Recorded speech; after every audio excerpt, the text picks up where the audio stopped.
Kuhn. I will be introducing our guest who's going to speak to us today, Luke, in just a moment. I wanted to use this opportunity to announce a bi-weekly scheduling cadence of this. We're going to continue this on, and I'll tell you a little bit more about that cadence and what's going to be included in that. I wanted to also let you know that if you checked your email recently within the last 15 minutes or half an hour or so, we sent out a separate panel invitation that you can log into this presentation with if you believe that you would like to participate in some dialogue that we're going to have at the end of our presentation. So rather than just typing in Q&A, which you can do as an attendee, if you join through the panelist invite link that I provided instead of this attendee link that you may be on now, you can actually participate and say, yeah, I'd like to ask a question and be live, and it'd be just like a regular Zoom or team meeting, and you'll be on and people will see you. If not, you can just type in your question answers under the Q&A box, and we'll be happy to field those. In advance of this event, one of the things that I did was I teased people a little bit, and I said, talking about passive aggressiveness. And I put the question out there, do you think that men or women are more passive aggressive? Are women more passive aggressive than men? Or who's the most passive aggressive? And I wanted to share what the results of that actually is in the literature. We have an instrument that we use to assess for blind spots. And it's a very strong instrument that helps us get insight into ourselves as well as insight into others. And it turns out on that instrument, there is a scale that's called the leisurely scale. And the reality is that males score high on the leisurely scale. Approximately 15 to 17% of males score high, whereas females score high between 8 and 10% on the leisurely scale. Similarly, there is an actual passive-aggressive subscale, and males score 20 to 22%. Males score high on the passive-aggressive subscale. In contrast, females score high on passive aggressiveness, 10 to 12%.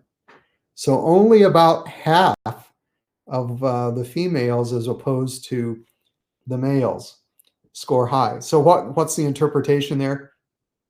Men actually, based on instruments that we use to measure it, are roughly twice as likely as women to score high on the passive aggressive subscale. That's kind of interesting. Let's frame up today's seminar, and I'm glad to see that more folks are joining. Today's seminar, we are continuing to talk about blind spots. And when I think about blind spots, I'm really thinking about kind of the first stage is getting an awareness of what our blind spots are. And how do we get that? Well, that might come through direct feedback where somebody actually says, I think this is a blind spot. You have a problem with this. But not everybody's willing to tell us that. In fact, people avoid that, and often we're running around doing things and incurring hidden costs of those blind spots without even knowing it, because people are a little squirrely about telling us we have a problem, particularly if they want to be nice to us.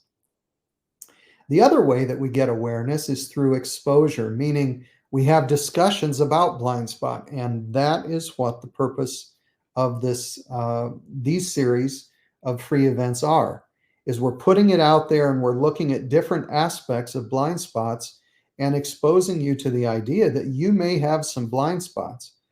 But the awareness moves beyond just, oh yeah, I might be a narcissist or have narcissistic tendencies.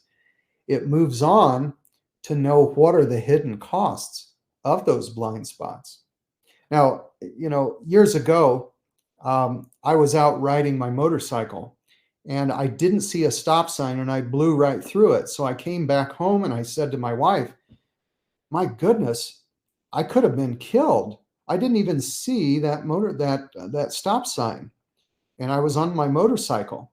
Well, I thought I was, pretty proud that I was now aware of my blind spot. And she says to me, it's interesting that you said how you were going to be hurt, but you didn't mention how others might have gotten injured as a result of you blowing through that. And I was like, oh my goodness, there was a blind spot. My tendency is to look at how things affect me. And she says, I think you kind of have a problem with that. And my awareness of the hidden cost was that actually a hidden cost to that type of blind spot could be accidents that take place. And the truth is, let's say that we're hiring people or we're choosing someone to be in relationship with or partner in business. If I have blind spots, the hidden cost of those blind spots can be great. How much time do we waste? What's the quality of our relationship? I mean, the classic kitchen blindness. I go into the kitchen and I say, hey, Denise, where's this? And she's like, how many times have I told you? What is it about guys that have this blind spot that we can't find something that is obviously right there in the refrigerator? So I just thought, the blind spots are one thing, but the hidden costs of those are huge. There are things that block us from being aware and gaining insight into those blind spots. Sometimes we're just flat out oblivious. Sometimes we're in denial because to admit that I have a blind spot, it's a shameful thing. Sometimes I had an ex-sister-in-law. This was kind of interesting. She had this bulldog that they had in their house. We'd go over there, and I'm telling you, I mean, I like dogs, but I could not stay for longer than 2 or 3 minutes because the smell was just, overpowering. But it was interesting that because that was her house, she didn't even know. And did anybody really even tell her it was a blind spot that for her was blocked by her own adaptation to it? We often are so used to navigating and operating within our blind spots that we've adapted to it. And it's hard for us to even wrap our minds around it that we might have a blind spot. Sometimes we've invested lots of time, money, and effort into things, and we keep on going down the path, and that blocks us from having an awareness of our blind spots and the consequences of those. Our beliefs, our fear of failure, sometimes apathy. We just don't want to change it. Or, you know what? It's just too much work. I don't want to have to mess with this. I'm happy with my blind spots. I don't think that that's necessarily the case for most of us. So these ongoing seminars will continue to build awareness and give you some exposure to the possibility not only of your blind spots, but also, as we will do today in just a moment, explore the hidden costs of some of those blind spots. Beginning in August, on the first and third Friday of every month at 9:30 a.m. Pacific time, we will continue to have these blind spot awareness seminars, virtual events. And we'll continue to send you invitations. We'd love for you to come and join and just participate. If you'd like, we're going to always open it up at the end. And if you'd like, you can join as a panelist and ask some questions. And we'll see how that goes. If there continues to be an interest, we'll continue to do it. With that, I'd like to switch over now and introduce you to the presenter today. I am so happy that Luke has agreed to participate with us. Luke, welcome. I'm so impressed with Luke. I've known him for several years. Luke has spent many years leading people and events. He's what I would describe as the definitive influencer, not just a social media influencer, but he's an influencer that is open to people, and he's willing to have some hard discussions sometimes with folks and give them that feedback. So he's really speaking today from a place of experience. He came to me years ago, and we worked on a few of his blind spots together.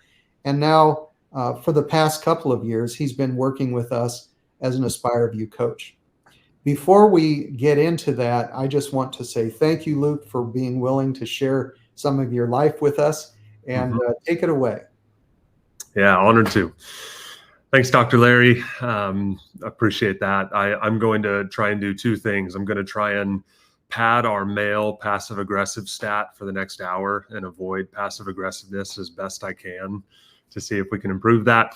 But I'm also going to, my hope is that you walk away from this time with tons of resourcing, tons of helpful content, and we're going to be good to your time. So we'll wrap up right on time too. Hey, I'm glad you're here today. And whether you're listening via recording or you're live with us now, it tells me something about you. And that's that you're the kind of leader who wants to grow. You're the kind of leader who's not just content with status quo, but you're willing to kind of lift the hood, as Dr. Larry was saying, get curious about what might be going on, maybe some of the felt experience that you have as a leader, and you know that there might be more to it. And so I serve as an executive coach, as mentioned, which means I get to partner with leaders and teams and organizations and really help people discover that they are even more talented than they think, and help them develop systems and structures to grow and really put action to vision. So today, as mentioned, we are going to talk about the hidden cost of poor feedback. The hidden cost of poor feedback. And by the time we conclude today, my hope is that you leave with certainly four things. Number one, clarity on the real cost of poor feedback, whether that's for you as an individual, that could be with friends. Certainly, if you are part of a team or an organization, if you're married, there might be some things that you find come into play here. Secondly, some insight into your blind spots as a leader. As mentioned, we have them. They're a part of being a human. They're part of the human experience. And we hope to provide some insight for you to get a little visual on them today. Thirdly, practical next steps. We don't want to just talk about good content. We want to resource you with strategies and tools to lead with courage and lead with clarity. And certainly we're going to leave you with some resources as we go today to take action and to really grow. So here's what we know about being a leader. As leaders, we are constantly giving and receiving feedback. We are constantly giving and receiving feedback, whether it's verbal, nonverbal, it can be body language or what we perceive to be the lack thereof of body language, what was written or what wasn't written. We are constantly giving and receiving feedback. What I'm wearing right now is giving you feedback. Where I'm sitting, the light that I chose, if I could see all of you, I would be gathering feedback from you, whether it's the chat pace or how you'd be listening to this teaching. So we're constantly giving it and receiving it. The question is not, is feedback present? Because it is. The question is, how helpful is the feedback that we are giving and receiving? How helpful is the feedback that we are giving and receiving? You know, this week, my wife and I celebrated 9 years of marriage, and she is wonderful. She's an awesome gal from Texas, the great state of Texas. And, you know, we both met while we were in college, but my wife was not the first girl that I asked out in college. It was in Sydney, Australia. It was fall of 2013, and I was living with a great group of guys in a house together, and we all decided we were sick and tired of being single. So on a Sunday night, we made a decision. By 1 week's time, all 6 of us are asking somebody out from campus. Now, I don't know if this is morally whole or not, but this is what we did. And so sure enough, we made the decision. We're all asking somebody out. We're not going another week, just being single people on campus. And so I knew exactly who I wanted to ask out. I had this girl that I'd started to notice. I'd started to develop some kind of crush towards, except for the problem was I had never spoken to her in my life. And so sure enough, finally, the next Sunday rolls around and I saw her on the campus that evening.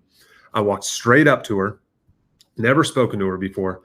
And I said, sheepishly, shaking, "Hey, My name's Luke. We'll call her Ashley. I know that you're Ashley, and I think it would be great if we got together and got some coffee sometime. And I fumbled my way through the words, and it was so clunky and awkward, but I did it. And you know what she said? She said yes. And I was pumped. So I sent her a text. I said, great. Next, we'll set up a time later on, but we're going to do it. Let's go visit this cafe, this part of town, something like that. Fast forward through that week. I get a text message from her on Thursday afternoon before we were meant to connect and go on our date. And she says to me, hey, I'm so sorry. I'm actually really sick. I'm not going to be able to make it. It's not going to happen. And I was bummed, and I'm going, Bob, well, if you're sick, we can certainly just reschedule. And I'm disappointed, but I'm trying to reconcile this. I'm trying to think of strategies, and I'm putting all of this energy and effort into trying to rescue this moment. And I go home and I tell my college housemates, and one of my housemates grabs me and he goes, Luke, I got to tell you something. See, this housemate happened to work at the college reception desk.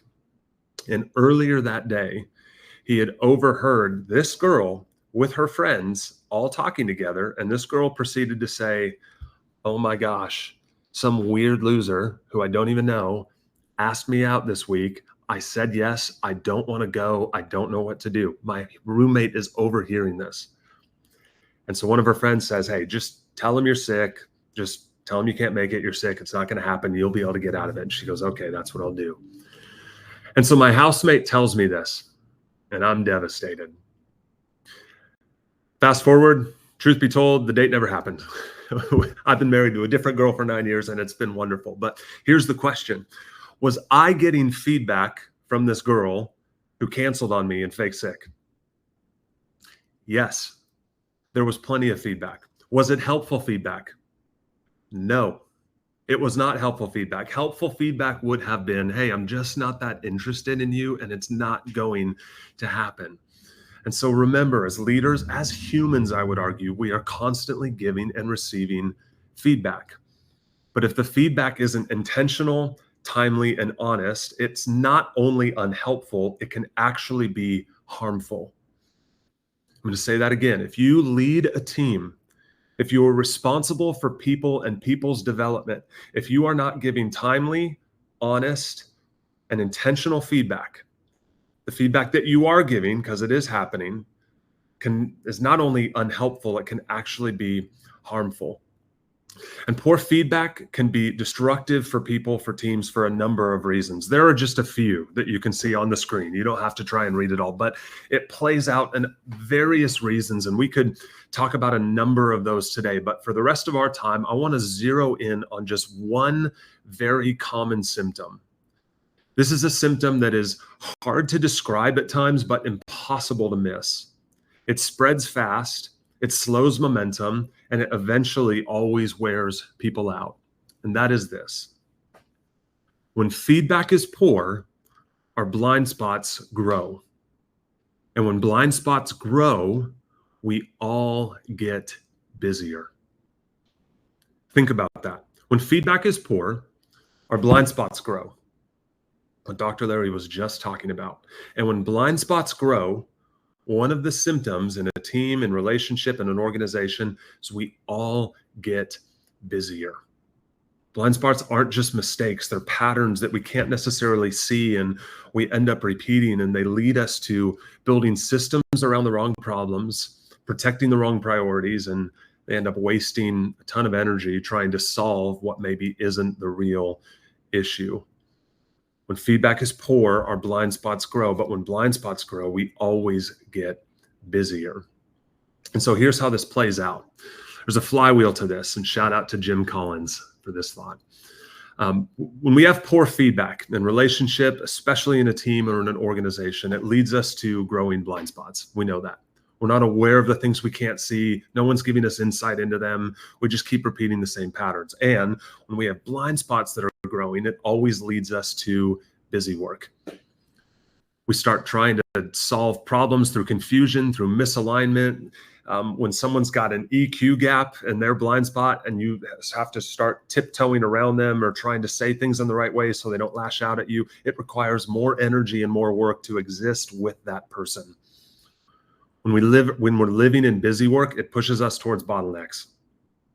We just start working harder, trying the same thing over and over, and we can't seem to make progress on the mission, and we revert back to old habits, and then we try again, but we seem to be stuck and we can't seem to make progress. And when we're living in bottlenecks, trying to push things forward as fast as we can, but it doesn't seem to be moving, it's going to eventually pull us towards burnout.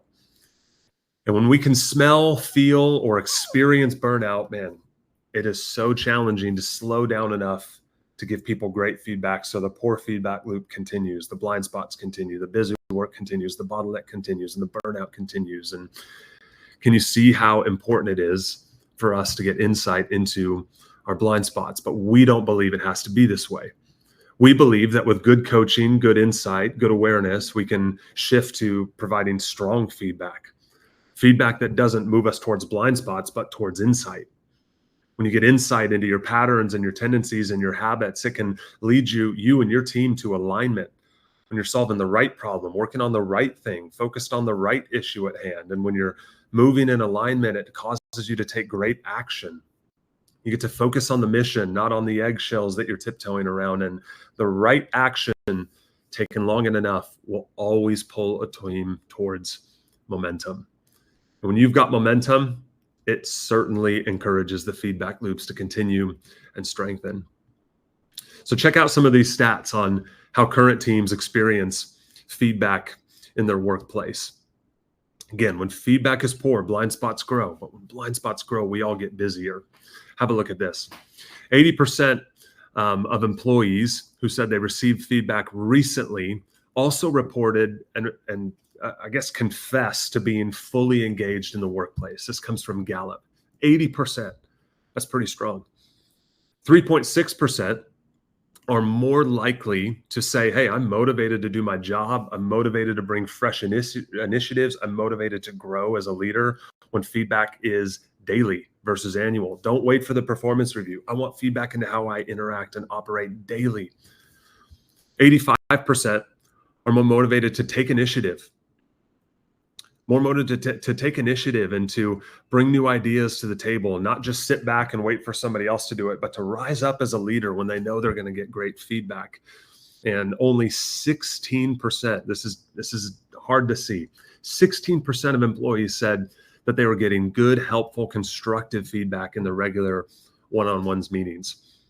That means you just think about that for a second. In your last one-on-one conversation with your supervisor or your manager, can make that meeting confusing, leads you to maybe try and solve the wrong problem, causes you to, again, throw yourself into this busy work when instead, if you were getting feedback or awareness or insight into your blind spot, that whole meeting experience could change. And so today, as we talk about blind spots, there are 100 we could explore. There's so many different ones and they play out in different ways. And I'm encouraged to hear, we're going to keep having these conversations on webinars and discussions like this to keep unpacking them. But for the next few minutes, I want to focus on just three blind spots that I know have certainly found their way into my life and my leadership. And perhaps they've done the same for you. And here's the invitation. As we unpack these three, I don't want you to ask, is this a blind spot for me or not? Because by definition, we are blind to them. And so we can make a huge mistake by saying, no, that's not for me. That's only for my boss, or that's for the people I lead, or they're so horrible and I'm so great. And we'll get to that in a moment. So instead of asking, is this a blind spot for me or not? Ask yourself where this might be a blind spot for me. In what arenas of my life does this show up? And does this cause me pain, frustration, and lead me to busy work? All right, let's look at number one. Blind spot number one. Assuming the worst about others and giving myself the benefit of the doubt. Assuming the worst about others and giving myself the benefit of the doubt. We've all done it at one point or another. And in psychology, we call this the fundamental attribution error. And this happens when, let's say, for example, a team member misses a deadline or a group of people that we work with makes a mistake. We might think, man, they are lazy and uncommitted. And we make a character judgment according to their error. But when we miss a deadline, or a commitment, we say things like, oh my word, it's just been such a busy season. It's been such a busy time. You have no idea the pressure I'm under as a leader. But the second somebody else makes that mistake, we're like, they are uncommitted. They don't care. They're not that bright. They need to grow. They need to be different. And then as soon as we make the same mistake, we have all the stories in the world for why that was appropriate and why we were allowed to make that mistake. And we start attributing somebody else's behavior to their character and excusing our own behavior according to circumstances. And this blind spot keeps us busy. Here are 3 ways it does that. Firstly, we assume intention without investigation. We assume intention without investigation. When somebody on your team makes that mistake and your brain jumps to, they don't care, they're lazy, they don't know, they're not that committed, we start to assume things and tell ourselves stories and make judgments around that person. We start to lead them differently. We start to behave differently. Even as I'm saying this, I'm like feeling the stress rise in me. But we've never asked, could they be overwhelmed? Did they have the right resources? Did they have the right support? Again, we're assuming a character lapse rather than maybe they had something missing. Maybe they needed something different. Second, we personalize what is often situational. I've made this mistake, and this one always hurts my leadership. When someone drops the ball or doesn't commit to what they said they were going to do, I start thinking things like, well, they're just not that invested in me, and they don't care about me, and they don't respect me as a leader, or they don't appreciate my authority, and they don't appreciate I start thinking things like, if only they knew the pressure I was under.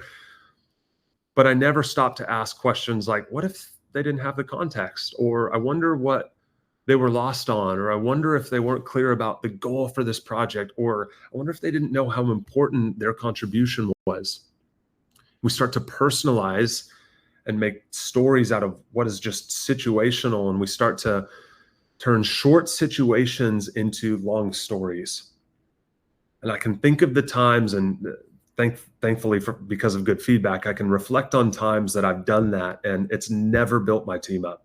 It's never encouraged the people I lead. It's always led me to make short-term decisions that cause more pain, more hurt, more busy work for all of us than anything else. And the last way this keeps us busy, and this one hurts, we make people jump through hoops just to be heard. When we're in the leadership seat, and we attribute someone's behavior to their character or their gap in performance to their character rather than circumstances and excuse our own, we start requiring people to say things in the right place, the right way, the right time, the right emotion, and if they do it wrong, we just assume they're overly emotional. Man, that person's so reactive. They don't understand. They don't know. Or we just assume that they're just plain wrong. And so we cause our team, because we're reactive, when they drop the ball on something, they start to learn how to approach us, and they go, I got to go to Luke, not at lunch, only around 2:00 in the day, not when he's in a meeting and not when he's under stress. I have to go at this perfect place at right time. Otherwise he won't hear me. And you just think about the amount of energy and the weight that puts on your team members, the cost that has for them, instead of being someone that says, you know what? I want you to tell me what you see and give me insight into what you see, and I'm going to take responsibility for hearing it, even if the truth is hard to hear at times. So how do we gain insight? How do we flip this pattern? 2 ways. Number 1, just give people permission to say what you do not see. Don't wait till they assume permission. Why don't you give them permission as a leader? Hey, I value you on my team. I'm thankful to be doing this with you. You sit in a seat, you've got a perspective, you've got a lens, you've got values, beliefs, history, context, traumas, all of these different things that inform your outlook. Can you tell me what I do not see? Give them that space. Secondly, always separate intention from impact when they do that. I can think of the times that I got good feedback and someone gave me insight into a blind spot, and I started thinking something like, you're trying to tear me down. You're trying to hurt me. You don't like me. And again, I start to attribute character judgments instead of thinking things like, you know what? If they took the bold step to give me feedback, that was probably scary for them. And if they took that bold step, I'm going to choose to believe that they care about me enough to tell me what might be a little bit hard to hear. They believe in me enough to tell me the truth about something. They believe in our mission enough to be honest, transparent, open with their feedback. I'm going to filter out the intention, and I'm just going to believe that the intention is to grow, sharpen, and help me. And I'm going to get focused on the impact of my behavior. We get permission to separate those two as leaders. When we do that, I believe it helps us gain insight into this blind spot. The second one, avoiding uncomfortable but important conversations. Avoiding uncomfortable but important conversations. I don't know how many of you have maybe not experienced an elephant like that walking through your office, but it has felt like an elephant is walking through the office. And it is hard to describe, but again, impossible to miss that feeling of, man, I need to have an important conversation with someone. I need to address this. I need to approach this, but I don't want to do it now. It might not be the right time. Or I start to think things like they have a lot going on, or I start to think things like maybe they'll just change. Maybe they'll just somehow change it, or maybe somebody else will do it. But often this blind spot is an internal thing. It's far less about the other person. It's way more about us and letting myself off the hook because I don't want to approach the conversation that might be a little bit uncomfortable or a little bit challenging or perhaps a little bit emotional. I don't want to do the hard work of preparing for that conversation. And so the blind spot becomes, I just avoid it, even though it's very, very, very important. I got to be honest with you. In so many of the leaders and the teams that I coach, at one point in the coaching journey, we get to the point where we know they need to have an important conversation with someone that might be a little bit uncomfortable. And usually every time somebody says something like, you know what, Luke, I just gotta admit, Luke, I gotta confess to you, I don't like confrontation. And it makes me laugh every time because, they feel that pressure to like confess this horrible sin to me. And I get to say something like, you know what? That's fantastic news because that means you passed the crazy test. If you love confrontation, we've got a whole different blind spot seminar that we need to have and talk with you about. But if you're uncomfortable with confrontation, I just want to say, welcome to being a normal human, and that is okay. But we don't just want to be so uncomfortable with it that we avoid it forever. So how does this keep us busy? This is huge. When we avoid uncomfortable but important conversations, we safeguard our feelings, but we fracture trust. We safeguard the feeling of, I think they like me and they think I like them, or I think they like them.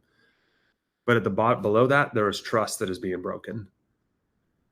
And the 5 dysfunctions of a team, if you remember that pyramid, Patrick Lencioni outlines it brilliantly. At the very bottom, what's at the bottom? Trust. We have to have trust with people to take next steps, to see momentum, to see progress on a team. And when we safeguard feelings but fracture trust, we set everyone back. It keeps us busy. It keeps us stuck. Secondly, we let small issues become big problems, or big problems become small issues. Both are challenging.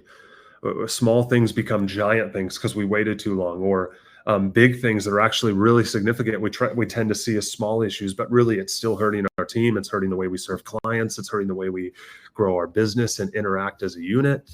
Both of these lead to artificial harmony. And so the question becomes, how do we change the pattern? How do we gain insight?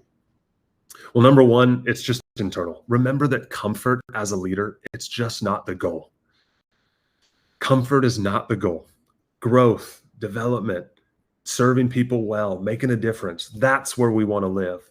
Comfort is not the goal. So if you feel uncomfortable, let me remind you, you might be doing okay. You might be all right. Secondly, practice. Study the skill. If you say right now, hey, I'm really bad at confrontational conversations or having those uncomfortable conversations, again, you passed the crazy test. That is okay.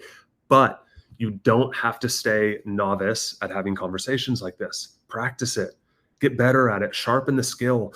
Have a conversation with a coach about it. If you need to write the whole thing out. I've had people that have sat there and read written text because they said, you know what, I care so much about you that I don't want to get this wrong. I don't want to mess this up, but you can sharpen the skill and get better. And thirdly, and this is really, really powerful, gain insight into your values and personality as a leader through assessment. This changed the game for me. When I started working with Dr. Larry and AspireVue, I ran through a few assessments and I got phenomenal data and context to see how I was wired and how I operate and some of my values and my value centers and my personality traits that made me kind of rub some friction with other people that I work with. And once I had insight into that, that friction didn't become fatal. It actually became sharpening to say, hey, I know how I'm wired now and how I operate, and I can live in that and live lazy in that, or I can see that as part of the insight in me and know that, man, sometimes I got to lay those things down, or I have to be aware that I could get really, really bold and dominant, and that's not going to help. So when we have insight into our wiring, into our personality, into our value centers, it can be a game changer to grow through this blind spot. And lastly, number 3, I hope this is okay. Hope this has been helpful so far. The third one, the last one we'll talk about today. Defaulting to impulse-based decision making. Speed limit 500, when we start to live in impulse-based decision making. You know, this blind spot shows up for me when I start to believe that other people are choosing to live in impulse-based decision making.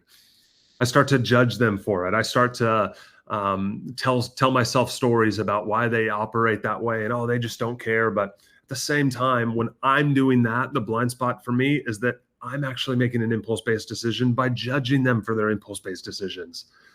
And here's the thing. Nobody plans in leadership to be reactive. Nobody sets out to lead people and say, you know what, I'm just going to be highly impulsive. I'm going to dump strategy. I don't care about that. I'm going to just try and dominate, and we don't care about where we're going. We have no map, no GPS. I'm just going to be impulsive the whole way. No one plans for that. But leadership is filled with pressure. We're constantly solving problems on the fly. You know, it's one thing to lead when everything goes right. It's an entirely different thing to lead when we hit something like COVID, or when the world is going through challenges, or when our company sees layoffs and we kind of enter that pandemonium moment. It's tough. So we start solving problems when we're living in impulse-based decisions. We start solving problems that silence noise instead of the ones that create clarity. We start to solve problems that help us just feel better, and it feels impulsive and gives us a little bit of peace and joy back, but long-term it creates bigger challenges. And so how does this blind spot keep us busy? Here are 2 ways. Firstly, we focus on short-term wins that create long-term confusion. We focus on short-term wins. What do I need right now? What do I need today? What's going to make me feel better right now? What's going to please my manager in my next meeting? What's going to allow me to go home over the weekend and just feel okay about what I'm doing? And it's a short-term win, but sometimes those short-term wins actually create longer-term confusion for our team. Because we solved this problem immediately, we didn't think strategically, we didn't zoom out, we didn't pause, we didn't give it enough time, we didn't invite the right people to speak into it. We didn't invite other people to share their perspective or their viewpoint. We made an impulse-based decision that led us to what felt like a great short-term win, but long-term, it's cost us more energy, more busy work, more bottlenecks, and it's starting to pull us towards that burnout circle with time. Secondly, people start managing your mood instead of managing the mission. Here's what I discovered about me. Years ago, I was leading on an organization that had operations across California. And there were a number of areas that I was making impulse-based decisions to try and soothe my inner conflict or my stress, but I didn't realize it was having huge impact to people that I was working with, and I wasn't considering their opinions or their needs or what their team needed. And so people started to learn how to manage Luke's mood instead of managing the mission. Luke, if we can just get Luke to, if we talk to him like this, if we treat him like this, if we show up to this meeting like this, if we always tell him what a great job he's doing, man, we can keep his mood right, and it causes him to make less impulse-based decisions. If I can just ask what Luke needs. You know what? I loved working with people like that. The people that came to me and said, Luke, we always want to know what you think. We always want to know what you have in mind. And I started to gravitate towards more time, more conversations, more trust with those people. And you know what went away? Their focus on the mission. And they started managing me as a leader because I was making impulse-based decisions instead of all of us collectively focusing on the mission that we were on. And it keeps us busy. It keeps us busy. So how do we change the pattern? How do we gain insight? Firstly, I would say commit to receiving good 360 feedback from people in your orbit, your world. Give them permission. You have to be the one that steps out and says, you know what? I want to know what it's like to exist on the other side of me. I want to know what it's like to exist as an operator. Will I make decisions the way that I do? Could you please give me some honest, transparent, timely, intentional feedback on how you experience me? And it is going to sharpen you as a leader. I notice I say not just people from work, but one of the things I love about AspireVue is it allows you to gather feedback from people, yes, in the workplace, yes, from your team. But if you're coming on as an individual, you can get your wife to speak into it, your spouse, your friends, and you get really, really, really good picture into how people experience you as a leader and as a human.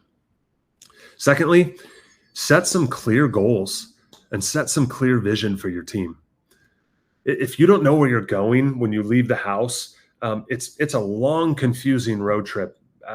It takes longer to get there, sets you back further as you go. And the same thing happens in teams. When we don't know what our OKRs or our KPIs are, what it looks like for us to win as a group, we can live in impulse-based decisions. Because again, we're satisfying the need for the day, not the need for the year.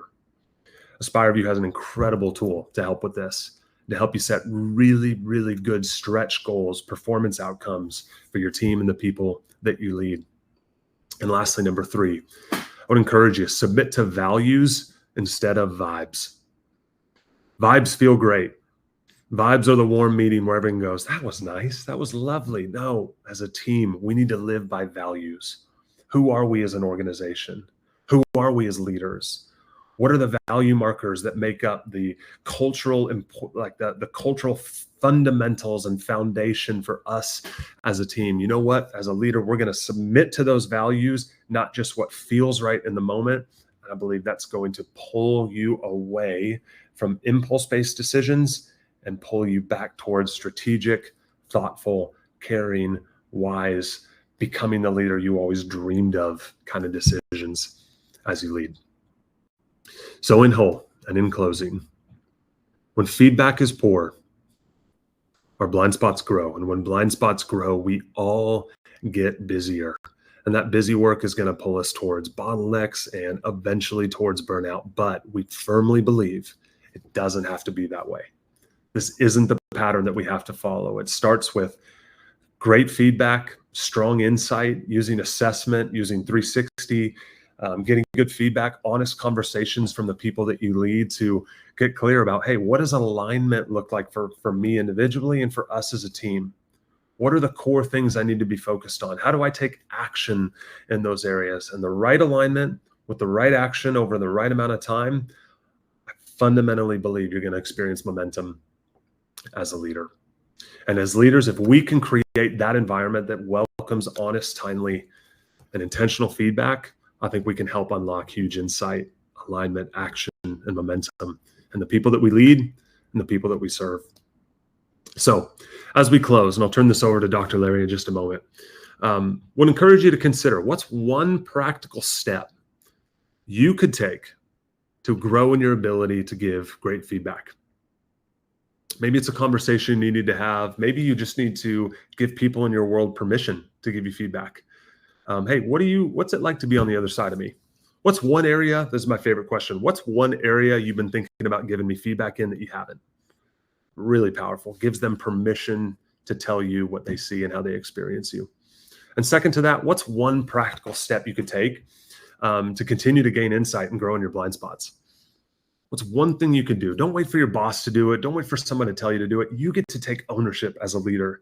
Say, you know what? I'm going to take a practical step, not to just hear nice stuff and learn it on a webinar, but I want to continue to grow. And so what's one step I can take? And in a moment, Dr. Larry will give you a few suggestions on that as well. But I hope that was helpful. Again, there is no shame in having blind spots, but if you can take action and ownership in dealing with them and working through them, I think we can lead incredible teams that accomplish incredible things. Great. So at the risk of, pumping you up here, Luke, thank you. That was very insightful. Really appreciate it. I always learn something. As you have been listening, you may have thought of some things that you'd like to put in the chat. You may want to participate here in just a moment, and we're going to open it up for dialogue. I see folks on here that I know, and I'll welcome you to join us like you would in a regular meeting if you feel comfortable doing so. But let me just ask you a few questions as we prepare for that and think about and reflect on what you've just heard. Number one, do you really know what your blind spots are? I mean, how viscerally sure are you? Number two, and I like this, what Luke said, where are those blind spots most frequently showing up at? Meaning, what are the hidden costs of them? Are you really aware of it? Is there a connection there? And I think that's where awareness is great, that we can begin to start thinking about that. And second, can we make some movement toward action to get some insight? I mean, how do you know what your blind spots are? Have people told you? And even and more importantly, what are the hidden costs of your blind spots? We put together several insight journeys that people can participate in. This is an opportunity that you might have that as you move forward, these are some things that you could do. We have a basic passport.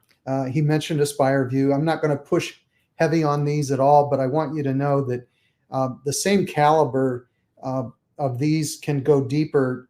And what we've put together is basically take an assessment and do an assessment by answering some questions. It takes maybe half an hour to do, and find out then, how do you compare to others so that you know where you can focus and not doubt so much. Second, this process, a passport, gives you confidential feedback that you can see how others see you. And then the third thing, which I'm really excited about, is that for people who sign up for the basic passport, even just taking the single assessment, that's not even working with a coach. But what we're going to do is put together a series of ongoing connections with a panel cohort called No More Blind Spots. And this will be 11 strategy sessions where we'll really work on the very specific things that you can do. And we'll keep those cohorts small enough that you can join even as an avatar. So you don't even have to say who you are. You can join and we can actually have some interactions with a coach. That's an opportunity, I think, for $3.99 that give an awful lot of good stuff there for you to begin to open up and explore your blind spots. If you'd like to do some coaching, then we can also have the guided growth for 8 hours, and then the VIP concierge for 15 hours. The biggest thing that I want to say here is, at this point, is if you are having blind spots, it's likely costing you a great deal in some manner. And we want to help you not incur those costs anymore and push past the things that are holding you back. Talk to us about that. You'll be connected when you log off here with an opportunity to do that. We'd love to connect with you in that way. Now let's shift and open it up. If you are so inclined to participate, we'd love to do that. I'm going to open it up. Denise, if you could put yourself up on here. I see others who have joined, and if you're interested, Deanna, we're putting you on here on stage as well. Deanna is somebody that I've known for years, and I was thrilled to see her join us. And, while that happens, and you're thinking about maybe a question that you might have, I wanted to add in here a question that came through the comments. Would it be possible to get the slideshow showing the loop around poor feedback. And absolutely, yes, we'll let you know, and I'll send that out to you. All of these are available for you to watch this again if you'd like, and it will continue to be available. So let's open it up. Any thoughts, your reaction to some of the information that Luke provided here? Let me see. Oop, am I open? Can you hear me? You're good. You're good. Okay, I was speaking. I was muted. Sorry, I've been typing, and Luke, I've been making notes. So it's nice that the stack is going to actually be available to us. But I just like noted the whole. Great. Awesome. So this is great. So thank you. It's nice to meet you. I'm now a fan, big time. So one of the things, and it's more of a question because I'm all about data, and just to give you a quick background in my experience with Dr. Larry Kuhn, I was the executive recruiter for Peace Health, the 10 hospital system here in the Pacific Northwest.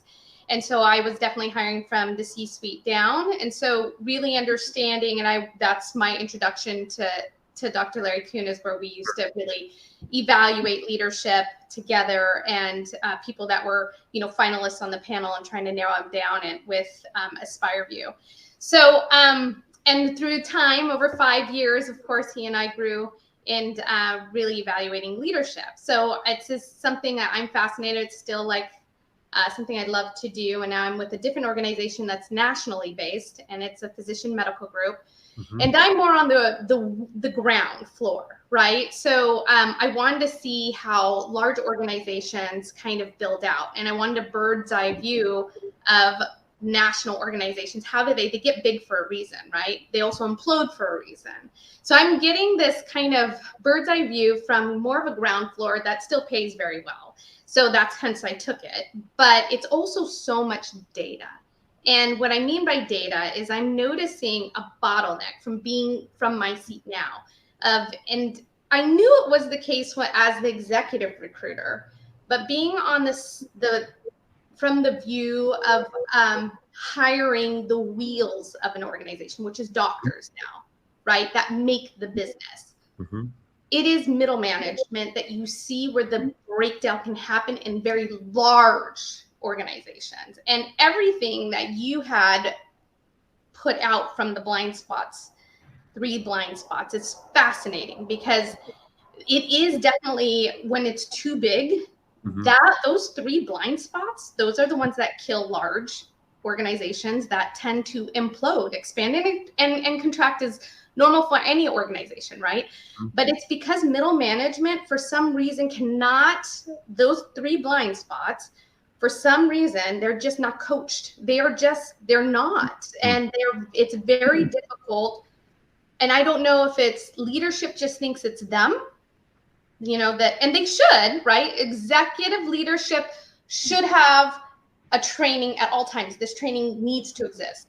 But for some reason, they're not taking those investments and seeing the value in the middle for middle management, which is huge because that is where the implosion is happening. They are creating burnout, right, in that middle management. And they're not, and it's more around ego, right? This is all about ego. And by the way, I was curious about Patrick Miscioni. That was my question to you. Like, I wanted to know more about Patrick. You mentioned Patrick Miscioni, and I'm like, okay.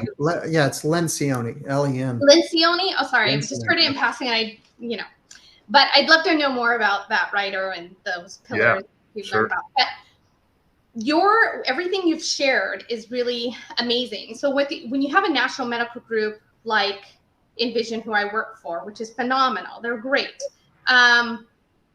But you see, and they've lasted so long, you see where the breakdown can be in that middle management sector. Something that's doing so much for patient care across the nation, has so much opportunity, so much amazing potential, or has already done it, right? But why does it keep going back and forth? And why does it implode and then expand and implode and expand and then have to sell off certain parts? So what I'm getting is, what is it about the systems, whether it's yours or somebody else, that tends to continue this problem we'll call it the three blind mice. I mean, these are the things that are, see how they run. They're running through. It's constant in some of these organizations. Luke, what do you think about that? What makes it so that it just continues on? Yeah. And going in and out. I guess I'm just rambling on and giving you too much background, but yeah. So my thought is I see middle management here in a lot of ways that tend to bottleneck organizations. Sure. It's a great question. And I think for every complex problem, there's a simple solution, and it's wrong normally. So noticing, Deanna, even going into that, there's a lot of dynamics at play. So if this feels dynamic, I think you're right in saying that. The first thing that comes to mind is we all wish, no matter who we are, we all wish that our leader was like, why can't they just get it and be different? And why can't they lead it from the top? But what I find more proactive than not, and when I find zooming out and realizing, you know what, I've got more agency than I think to lead culture. I can lead more cultural shifts than normally I think, especially if there is great fruit that come from them. And so it might be curious to live in, well, what people do I get to interact with and be around, and what fruit do I believe would come if we just had soft muscle tissue around blind spots and just started there and just started making it appropriate to give someone feedback on the team, what might happen? Because I don't think we all know you can't force change one way anyway. But I do think you have great agency to be a strong contributor that says, you know what, I'm just going to start by asking a lot of people for feedback. And I guarantee you there will be people that go, that's different. What are you doing? Oh, I want to make sure I'm making a huge difference and setting our organization up for great health. And I've seen organizations explode in a good way and then implode in a bad way. And I don't want to do that. So in my case, it would be a little bit different from a leadership role, right? It would be upward management, which we know that exists in organizations, right? And that's common where in any organization, for me, where it feels like you're kind of upward management. Like, Sure. So I guess question to you, how would that be taking this type of information and trying to help my organization from my view, rather than from the view of managing? Does that make sense? Are you asking how do you lead up with this information? Yeah.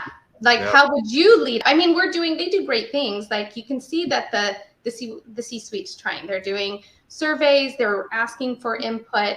But when you're that large, really, how can you get successful in breaking that mold? You know what I mean?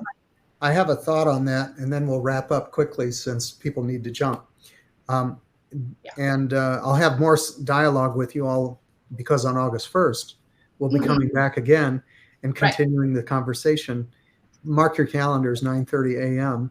Pacific time. One of the things that I've found is, even when you're low in the organization, the influence factor here is you have agency, as he mentioned. To be able to go to someone and say, can I have your permission to give you some feedback about something that I'm seeing? And if they say yes, then be prepared to behaviorally describe, this is what happened, and when that happened, this is how I experienced it. And I'm sure that you didn't intend for that to take place, but I wanted you to know that that did take place. So now you're describing from a place of your own authority in how you experienced it, but you're also giving feedback to say, I'm caring enough about what is happening to let you know about it, and you can decide, but I'm just giving you some data. So now we've just provided great data. So I'll stop there for now, but there's so much more to say on these particular topics. And we'll talk again soon on the 1st. If you guys would like to connect further and deeper, please reach out and we'll be happy to explore. Deanna, thanks for joining us today. I appreciate you giving the feedback. Thanks, Luke. Thank you, Luke. That was amazing. It was wonderful. It was very good. Awesome. See you guys. Bye. Bye-bye.